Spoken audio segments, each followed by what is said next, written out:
You know, when you have a pay-per-view, or now called premium live events, usually you would have something coming out of it. You would be the day afterward, either it would be Raw, SmackDown, Dynamite, or Impact, after their pay-per-view, where they made their money. You would see sometimes they would give us something good, something new, something exciting to lead into the next pay-per-view, or for the next couple of months where there'll be nothing there. But, and it's a big but, as it stands now for the majority of companies that we have, they're not doing that anymore. When you look at, well, Silver Lake, I'm saying it, Silver Lake WWE, the way they book their stuff now is that the hype they would have coming out of a PLE, going into the next one, it's almost flat. Let's be honest. Unless it's about one person, sometimes two. You don't have any real big excitement going into the next pay-per-view, the next PLE. You don't get it now. What you get is just, instead of this type of booking that they used to have, and then when you had Vince, now, let's put this in categories before I get into the show, quickly. When they were in their heyday in the 80s, when they did the pay-per-views, afterwards, it would only drop a little bit because they would reset most of the storylines, or they would continue them, and then they would build them back up. During the Attitude Era, they do the same thing. When they come from a pay-per-view, it would drop a little bit because they have to reset, to a certain extent, some stories, or continue new ones and build them even more up, going from here where they built up and keep going up. And when you see this in WWE, before it got taken over by Endeavor and now has bought out by Silver Lake, you don't have that anymore. What you have now is this. A straight line. They give you a pay-per-view. You don't go up, you don't go down, you stay like this. Now most people say, well, that's fine. No, it isn't. In wrestling, there must be a reset. Or it must be a continuation that has to build up continuously to a certain extent. You don't just continue to build it up. You slowly click it up and go, click it up and go. They're not even doing that anymore. Only thing we're getting is this. No real greatness coming from it. Now, when you look at this NXT show, what did we get that was new? Speed. Speed has now been 100% debunked. It's done. They're not doing the Speed program anymore. Now it's going to be absorbed into NXT. NXT now has the World Championship and Women's World Championship, the North American Championship and Women's North American Championship, and now the Speed Championships for men and women. You now have 6 titles. 6 titles that are on NXT. And that doesn't count the titles that's going to show up from AAA, that's going to show up from Evolve, and that's going to show up from TNA, which will be the premier one. Let's make it very clear. Whenever they do the TNA stuff again, counting what they will do with it, that's it. Now, what did we get that's going to be dealing with Speed?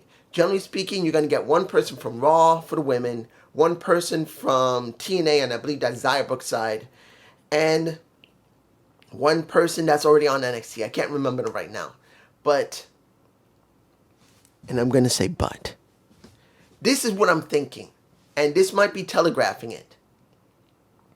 Xia Brookside is going to be in this tournament for the Women's Speed Championship. I don't know about the men, but I do believe this is going to be about the women.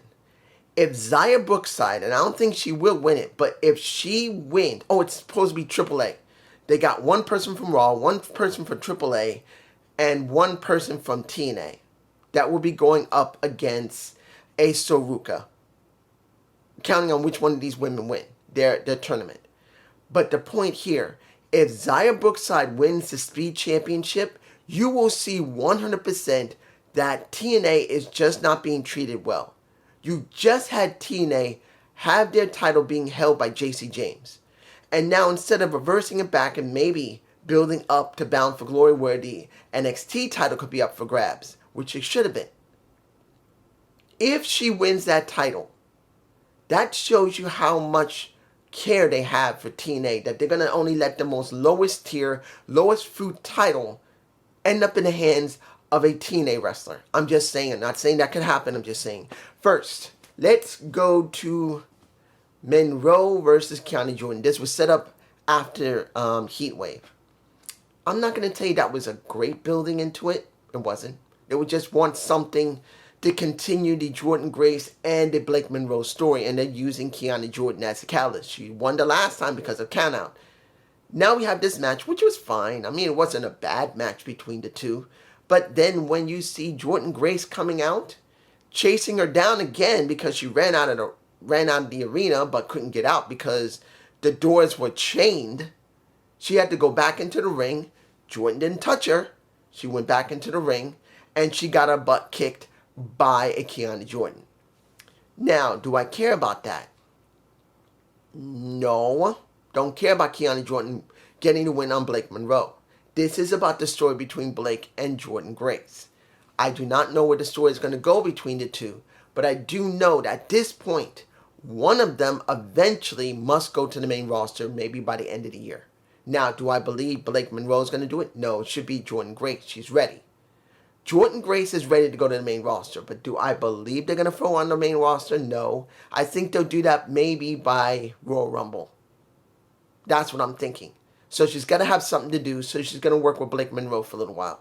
Next, the blindfold match, which I don't remember the last time they did a blindfold match on NXT. It's been a while. I know that for a fact. And this is what Miles Bourne and the king, the true king of WWE, and that is Lexis King. Was it funny? Yeah, it wasn't bad. It was a funny match. It was not meant to be a serious match. But who won? Who was willing to cheat? Who got kicked in the gonads? That was Miles Bourne. And who won? Lexis King. There's no way he won't. Do I believe this really helps Lexis? No. Because I really don't know what they're going to do with Lexis King. To be honest, at this point, kind of like with Jordan Grace, he's ready for the main roster. I just don't think they're going to do anything with him yet. I don't even know if they have the room for him on the main roster. So he's pretty much kind of stuck where he is. He's done good quality work. He hasn't done great stories because they haven't really given him great ones. But what few stories that were not too bad, he did them pretty well. But do I believe there's going to be anything great for him? No, I think he's kind of stuck. Because I don't think they have anything for him in the main roster. And here they have to stick him with Miles Bourne because Miles has no one to work with. And Lexis has no one to work with. So they're sticking them together. Next. What did I think about Kendall Gray and Ren Sinclair versus the culling of Izzy Dane and Tatum Paxley? Well, it really doesn't matter. Kendall Gray I don't really care about. She has no character. She just started on the main roster of NXT, so she has nothing to do. She has nothing. This is like her second or third time she's been seen, so I don't expect anything. And when it came to the culling, this is about Izzy Dane. Legitimately. Izzy wants to manipulate everyone to get to the top. She don't care if she's going to get Spears, Tatum, or basically Sinclair or Kendall Gray. She doesn't care. She's using whatever she's got in front of her to get ahead. And I do believe Sean Spears notices it, but he's not really mentioning it. He knows that she's trying to use him, but he's allowing it. That's just me. But the person that seemed to be confused, particularly at the end of the match, when Tatum had the ability to be able to nail Sinclair, because she wasn't one who, Kendall wasn't going to eat the pin because she's brand new. They decided to want to protect her, so they let Ren Sinclair eat it because Ren Sinclair has nothing. But Izzy Dane wins, Tatum looks confused, and we go from there. Number one contendership. Because of what happened in the beginning of the show, when you got Josh Briggs talking to, let me give it to you like this. The opening of the show, when you see Ricky Saints talking with Josh, was alright. I mean, it wasn't bad building up into their match because Josh has wanted to get that damn title for so long from Uba and he hasn't been able to do it. And now Ricky's taking his shot. He said, look, I'm ready. I'm absolute. I'm ready to do it. So I'm not surprised they're going to go there with him. So we get the match and Josh loses, which I wasn't surprised. We get Ufemi coming out. Cool. Oba has his moment to talk. He botched a little bit. Not everyone can do their lines perfectly. He managed to recover a bit, but it was a noticeable botch. But he made it very clear, I'm going to show you that you're absolutely mediocre compared to me. That anyone who's exceptional, there goes my botch, exceptional, is ordinary. And you as absolute, you won't be absolutely extraordinary, you'll be absolutely mediocre. And then we get Dark State, where I say it again, don't care. Only Cutler, not Cutler. Cutler's the only one I care about on Dark State. I don't care about Sugar. I don't care about Lennox. I don't care about Osiris, even though he looks very impressive and he talks pretty well as well. But he has no character. He has nothing. And after all this time, compared to the Shield, which all of them were able to already talk and show they had something, none of these guys got it because they have not been booked to feel like they got it. So they went to the ring, they started fighting. Hank and Tank came out because of how the win was for the do I actually care about Dark State again? No, not on NXT TV. Put them on Impact. Keep leaving them on Impact. Let them work on Impact. They're not really doing anything on NXT TV. I'm saying it. I'm sorry. I don't care about them. I care more if they have feuds on TNA than they would be on NXT. They just feel like a waste. They're not doing anything with them. But because they're invading on TNA TV, Impact, it has at least a little more strength to it. Here, they just feel like they're just there. They keep coming out. It's very formulaic. They keep coming out, attacking people. Yes, they got the tag titles, and they made it very clear that we want more than just the tag titles. But it just doesn't feel legitimate. I'm sorry, they don't. But that's just me. Here's a match that legitimately you could see 100% how generic someone is. And I want to make it very clear, I'm not against her.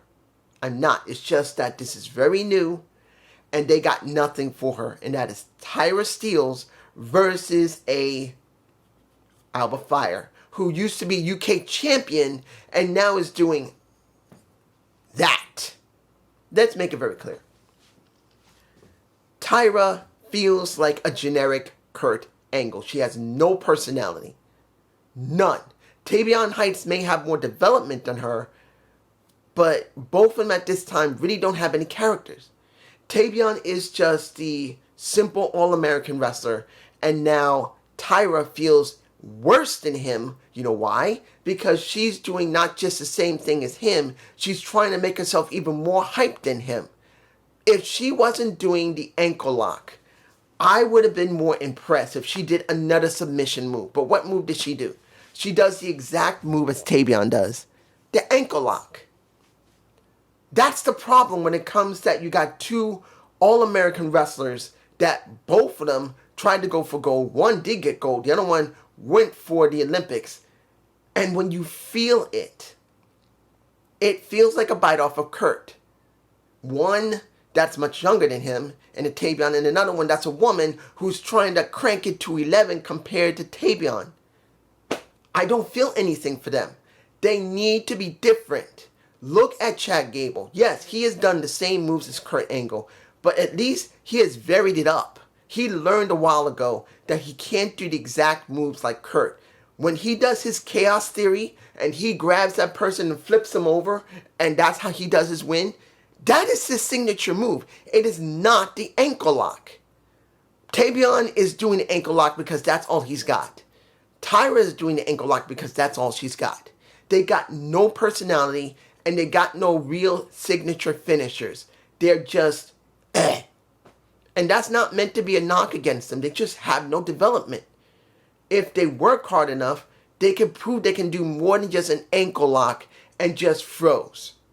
Because that's all they can do. Personality-wise, they don't got anything. And that's not a knock against them. They just have no development. Moving on. And I know I could talk about the beatdown, but there's no point. Just moving on. The 6-woman tag, Lola Vice versus a Zarya. You see I botch. Let me give it to you like this. Zarya and Soruka working with Lola. Not a problem. Fatal Influence.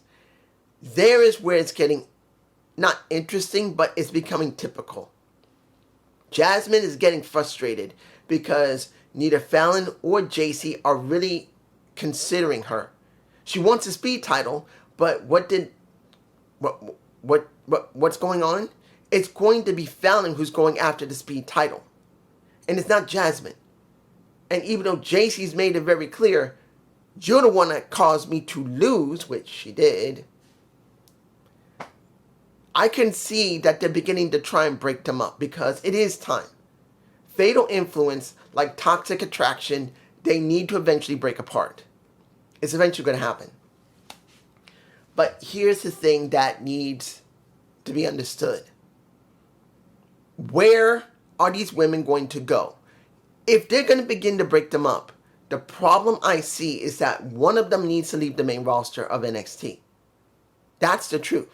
Fallon's got to leave or JC's got to leave.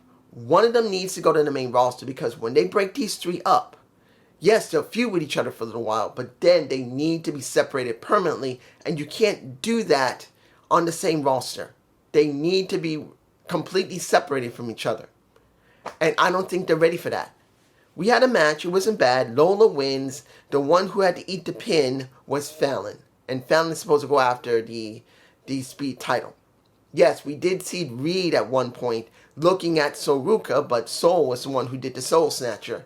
And that is how that distraction gave Lola the opportunity to be able to pin Fallon Henley. I'm going to tell you this.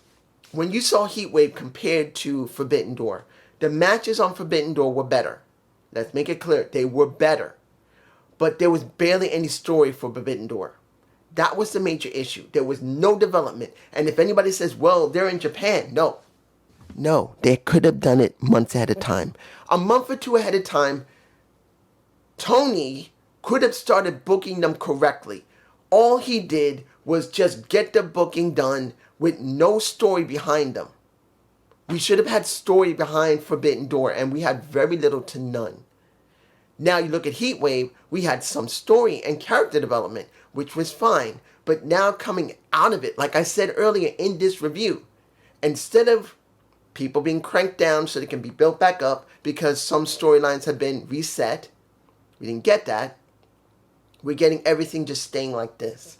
Nothing really has changed except that we're now getting 2 new titles on a show that is only 2 hours long. And the major problem is the stories need to be more detailed. Seeing Stacks with a Ariana Grace and Miss Parker looking at them going, ugh, cool. But what does that mean for Stacks and Ariana Grace? Where is Tony D? Where is Crucifino? Now, I don't know if Crucifino has been released or not, or Tony D. I don't know. They're just not there right now. I think Tony might have been injured. I'm not sure. I'm probably wrong. But there's no real development yet. And we got No Mercy coming up in about a month. So they got to do something. But when they're doing it like this on the main roster, and now with Triple H running NXT as well, remember, Triple H is only keeping things like this because that's what the higher-ups want. As I said a while ago, they don't want to produce wrestling. They want to use wrestling to make money. Like I said before, there is a difference between producing a product that you make money from, that you love, you got passionate about, and that you know people are going to like. And then you got people that just want to use the product to make money. And they don't care if they got to cut corners to make that money. They're going to make them. And that's what we got when it comes to WWE. That's NXT in a nutshell with Raw and SmackDown. That's what they feel like. They feel like the people there are just making a product just to use it, not making a product that they love it. It's just using the product. But just me. Peace.